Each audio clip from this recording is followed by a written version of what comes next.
Hi, welcome to the Gamesplainer. I'm Jeff the Gamesplainer, and today I'm Gamesplaining Vinhos 2010 edition. In Vinhos, each player is a winemaker on the coast of Portugal. You will be buying wineries in different regions or different areas, each which have different benefits. At the beginning of the game, you'll get to start with one of them. You'll need to know what those benefits are before you start, but in order to understand those benefits, you really need to understand the game first. So, the basics of the game all exist in this box in the middle. There are 9 options. In fact, because of where you're standing, there are 8 options each turn. In each year, you will take 2 of those options. So going around the table, this is the turn order to start with. So yellow at the moment is sitting as first player. When we move around this box, there are a couple of rules. The first rule is that you can move to any adjacent space, including diagonal, for free. If you wish to move to a space that is not adjacent, so for example, if you are here and you wish to be there, you can do that, but it will cost you 1 money as a tax. If you wish to move to a space where another player already is, you can do that, but that will also cost you 1 money, and that money will get paid to the player who was already on the space. The other rule is if you wish to move to the space that has this marker on it, you will also pay 1 money to the bank. So if I was here and I wish to go here, I would have to pay 1 money for jumping a space and then a second money to pay for that guy. If I was blue and I wish to do the same thing now, I would need to pay 1 money to the yellow player, 1 money to the bank for jumping, and 1 money to the bank for that tax. Now that we've got the idea of how we will move around this board, let's have a look and see what everything means. So starting in the top left corner where the tax marker is, this is where you go if you wish to buy vineyards. So if I move here, I'll be buying a vineyard from one of these locations. And when I buy the vineyard, the cost is on the back. So 3 money for a vineyard in this area, 5 money for a vineyard in this area. When you purchase the vineyard, you will get the benefit straight away. You will also add one of these renown markers. So let's say we take a vineyard from here. Add one of those renown markers to that region. You'll pay the 3 money to the bank. You will put one of your markers in the region so that you remember which regions you have access to or which regions you're growing grapes in. And then we move on. When you're in that space, you are allowed to purchase as many vineyards as you can afford. Each fresh vineyard will go onto another area of your board. So if I still have money, I could then also, for example, purchase this vineyard for 5 money. 1, 2, 3, 4, 5 money out. That then flicks over, and that vineyard comes with one of these brown guys. They are farmers, and you'll understand the need for them later. And we would also add a token there. Okay, I think that's enough vineyard buying. We understand how to do that. You're going to need vineyards in order to grow wines and grapes. Okay, the next space along is where you're going to buy cellars. A cellar will be necessary for you to be able to age your grapes and get better value out of them. So the cellar will cost 2 monies, as marked by that. Once again, you can purchase as many as you like, so there's 2 monies for the cellar. The number of cellars is limited, so I'll put a cellar just there. What will also happen when you purchase a cellar for one of your wines is you'll add another renown cube. So I had a renown cube there from purchasing. I've put a cellar into this region, so I will add another renown cube to that space. The cellar, I'll bring it closer, adds value to the wines that are in each section, and we'll talk about aging the wines and how we get those values later. The next space coming along the top is where we will buy wineries. Wineries are over here. With the wineries, you can buy 1 or 2 of them for 3 money each. So say he buys 1 winery for 3 money. He can't actually afford that at the moment, but just pretend he's got money. And we'll talk about money again later. So he buys 1 winery for 3 money, and that also will add value to the wines that are available that he's going to be growing and creating as the game goes on. So he could do that twice. He can put those winery tokens wherever he likes. So he might load up this winery. Once you've placed the winery tokens in the estate, you will once again add renown cubes to the region where the wineries went. Coming down to the next spot below that, this is where you will go if you wish to purchase an enologist, or a white guy if you will. Guys are just here. You can purchase 1 or 2 of them when you go there. It'll cost you 1 money each. So say the yellow player is going to purchase 2 of them. They will go to work 1 in each of your wineries, and that will cost 2 money. There are no renown cubes that go along with the enologist. Next, we can go to the bank. Now the bank is an interesting one. The bank is all to do with this track. Whenever you go to the bank, you must do at least one of the options that are available, but you can do as many of them as you like and in any order that you like. So the first thing you could do is you could deposit money, which looks like taking whatever monies you've got in front of you and putting them back into the box. 1, 2, 3, 4, 5. So say I'm going to deposit 5 monies.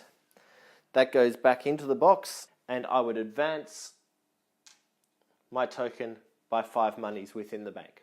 At the end of the game, wherever you are on the bank track, that's actually worth points. So if you can get 20 or more monies in the bank, you're going to have 18 points at the end of the game. You could also take money out of the bank by going to that space. So instead of putting 5 money in, if I'm up on 10, I might choose to take 9 money out and leave 1 money in there. At which point I would get 9 money back into my cash reserves. If I drop below 1 money in the bank, I lose 2 points up on the point track. So notice anything that has the points marker in green is talking about immediate points, either negative or positive, and anything with the points marker in this purple color is talking about points at the end of the game. The third thing I can do at the bank is I can invest. When I invest, I'm looking at this track here, and I can take money from either my bank track or from my actual cash reserves. It'll cost me 3 monies to move up 1 point on that marker. I can do that again if I wish. If I've got the money to do it, I can drop another 4 money to move up to this spot. The reason to invest is at the end of each year, there will be a time when we have to deal with the bank, and pretty much the plus on the top here means that I'll move forward 1, 2, 3. Blue will only move forward 1 because he's on this spot. If I was down here, I would be losing money on my bank track. The other thing that will happen at the end of each year is that I will need to pay my enologist. So the yellow guy has 2 enologists, so he will actually drop back 2 to pay for those guys. If you cannot afford to pay for your enologist, they will leave you and you won't be able to use their benefits. All of this will happen when this marker hits the B. So once everything's gone around the board and everyone's had 1 action within this part of the board, that moves along 1. Everyone does 1 more action and moves 1 more space within that part of the board. Then this moves along to the B. That's when we go to the banking and we move along that track that we were just talking about and pay the enologist. And then we go to here, which is where we where we grow our wines, where we see the wines come in. What that looks like is looking for the value of the wine that can be produced by what is on our board. So to start with, we get this value, so 2 value for the vineyard. We then get a whole bunch of bonuses which this vineyard here doesn't have. So he's actually got a 2 value wine, but we also then add on any plus or minus value which is on this card. This card will change each year, so at the end of the year, once this has all happened, we'll take this card off and flip the next card over.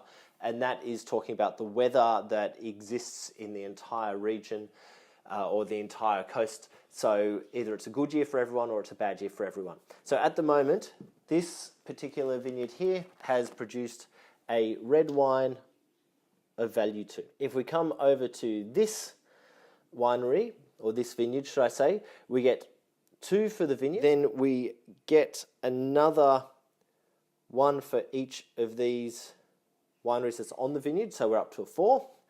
Then it's plus 1 for each brown guy, which pushes to a 5, plus 2 for each white guy, 6, 7, 8, 9. So this one is going to create a white wine with a value 9 wine on it. In the following year, when we get to the same spot, so everyone's had a go, we've done our banking, we get to here, every wine that we have moves along one spot to the right. So this is the card that we had playing for the second year. Notice there's a +1 on the value of wines. So the wine that would be produced this time, for this one, it would get a value 3 red wine, and this one would get a value 10 white wine.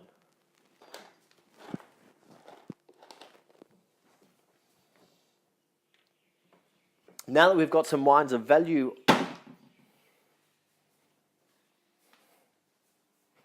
go away, go.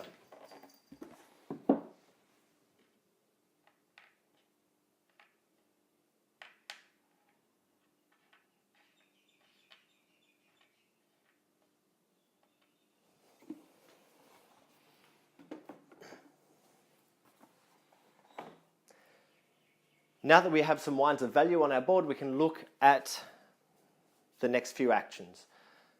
So these two actions are almost the same as each other. One is selling wines for immediate gain. The other is exporting wines for future gain.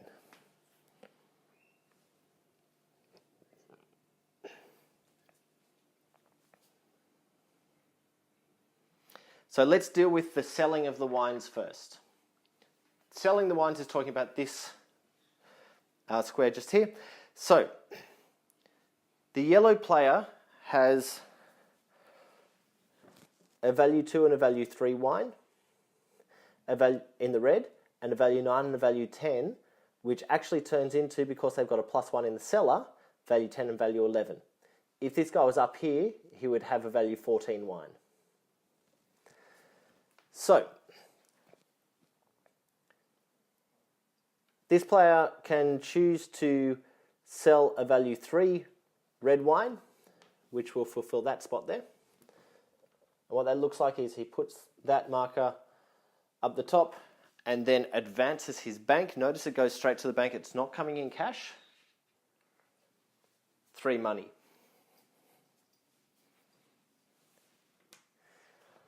He could, if he wished, also sell the value 2 wine to fulfill this one. But how do we make a value 2 wine fulfill the value 4? We use renown cubes. Damn it. Take that back, rewind, start that again.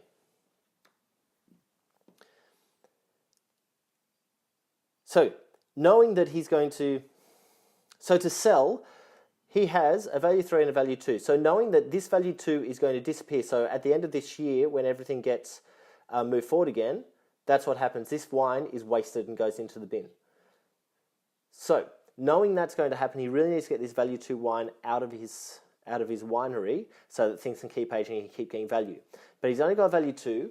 The cheapest red wine that we can sell is a value 3. In order to sell a value 2 wine as a value 3, all we need to do is remove one of these renown tokens that we've been adding from the region that he's going to sell the wine, which is this region. So that value 2 wine is actually now a 3, and we add a barrel onto the 3.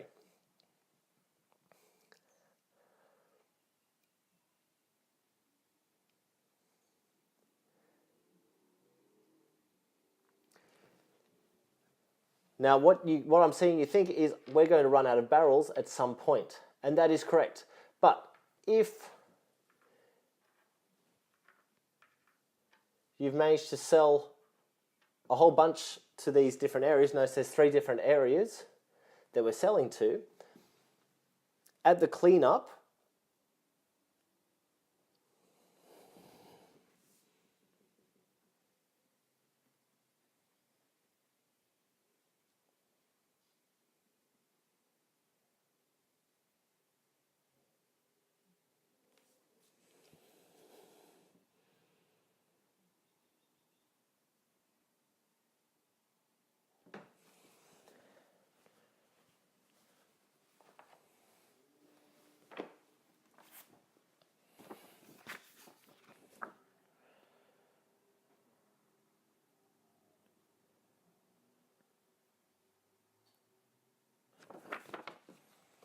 Strike that, try again. During your turn, before you've done actions, you can actually retrieve any pair of barrels that you have out here. So this barrel's not going to be retrieved because it's by itself. If there happened to be a white one that was sold to that cheaper area, then you could retrieve that pair. But with only the one in that area, you cannot retrieve that one. You could retrieve both of these because they're both in the same hotel, and you can retrieve two of these. And that leaves them out, and that gets you some barrels back. Okay, moving on to the export, which is here. It works very similarly to selling your wines.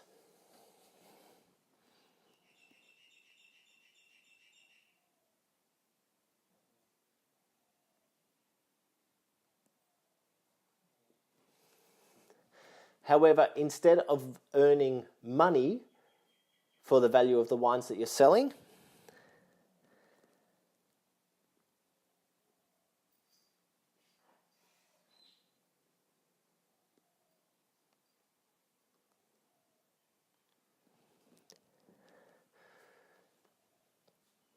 you will get points. You'll get some immediate points depending on which of these lines you take, and then whoever has the majority in each of these vertical lines will get those points at the end of the game. Noticing if you're on a two-player game, you can only use the ones on the right, the three columns on the right-hand side, and you cannot use the bottom. So it's really only 9 spaces available for a three-player game. So I have a value 10 wine and a value 11 wine. So what I could do is I could spend this value 11 wine, remembering 10 plus the 1 for the seller, and send that to that location and gain 9 points with the hope of getting another 10 at the end of the game. Or I could put it there to gain 7 points with the hope of gaining another 12 at the end of the game. So say I went there, I would move this token along to the 7, and hopefully at the end of the game I've got the majority in that space, so I'll be able to get the value 12. Now this one being a value 10, I could use this one as well. You can export as many times as you like in the same turn. So I've got a value 10 wine that I can export. But say I want to guarantee I get this, I can then also use up to 2 renown cubes. Maximum of 2 can be used at any one time to up that 10 to a 12 and take out that top spot. Once again, gaining 9 points on the green track. So that pushes me up to 16. And guaranteeing in a 2-player game at least that I will have the majority of the barrels in the export in that row. So I'll get another 12 points at the end of the game for yellow by doing that.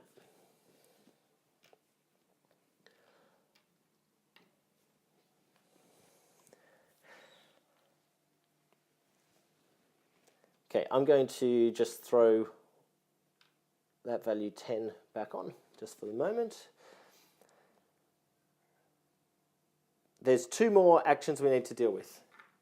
This one, which is gaining wine experts. Wine experts have 2 uses. They cost you 1 money, and you can take 1 or 2 of them when you go to this space. What they gain you is written on the top. It's a one-off gain, and you can gain it whenever you like. There's different icons for each of them. And those icons are relatively straightforward.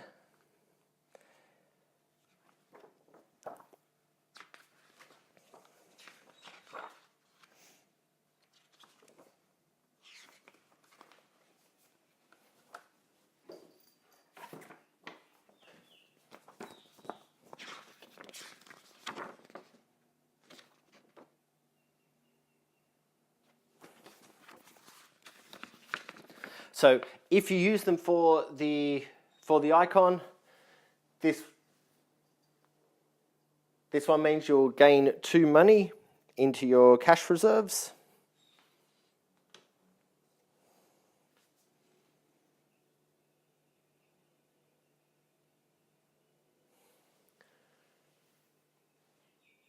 This one, which can, you'll turn these over once you use them. So this one means that during your turn, you won't need to pay the tax to either the bank or the other players when you move around that board.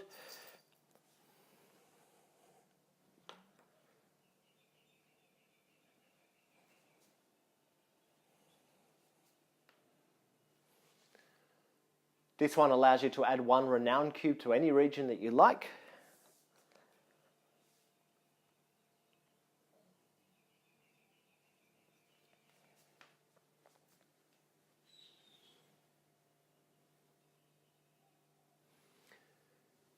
This one allows you to pay 1 money less when you're purchasing the vineyard tiles.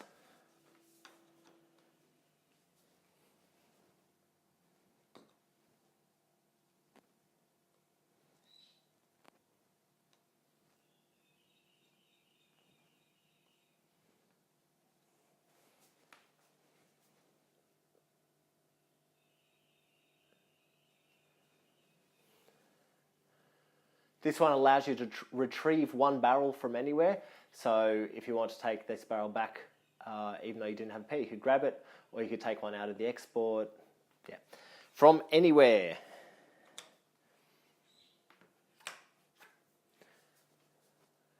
And this one enables you to, when you're taking a vineyard action, which is purchasing these vineyards, is to actually go through the stack and move the ones that you want, change the order of them, so that maybe you've got 2 of the same on the top, or if you're looking for red wines as opposed to white wines, you can move the red wine to the top if it's not already there.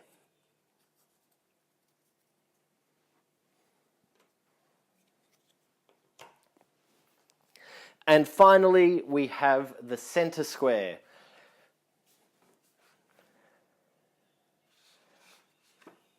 The center square is known as the press release. It does a couple of things. It allows you to firstly pick one of your wines to send to the fair. By doing that, you'll be getting the benefits first, and you'll have the choice of benefits first.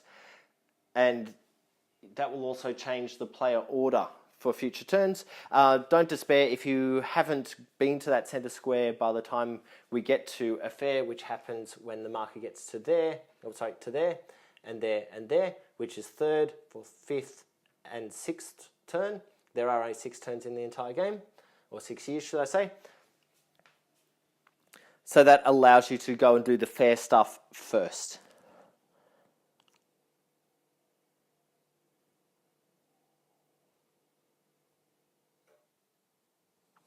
And that is also where you could use these magnate tiles if you haven't used them for that one-off ability that I was talking about earlier. I'm going to leave that there. I will go into the rest of the board in the next video, because this one's taken far too long. In fact, this one may already have been turned into 2 videos, and this will be going on to the 3rd one. This is a huge game, so please just bear with me. So I'll deal with that top corner and the fair in the next video. So I hope this helps you get. I hope this helps you get Vinhos, the 2010 version, to the table. I hope this gives you a better idea of the rules and how the game plays. Please go and watch my other videos to continue to immerse yourself in this epic game. If you have any comments or suggestions, please write them below. If you have any games that you wish to be Gamesplaned, please shoot me an email at thegamesplainer@gmail.com. Follow me on Instagram and Twitter at the Gamesplainer to see what games I'm playing. Check out my blog, thegamesplainer.wordpress.com, to keep up to date with the week of games that I have.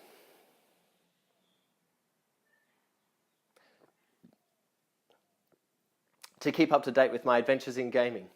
Subscribe to my videos to keep up to date with the games that I'm gamesplaining, and until next time, enjoy gaming.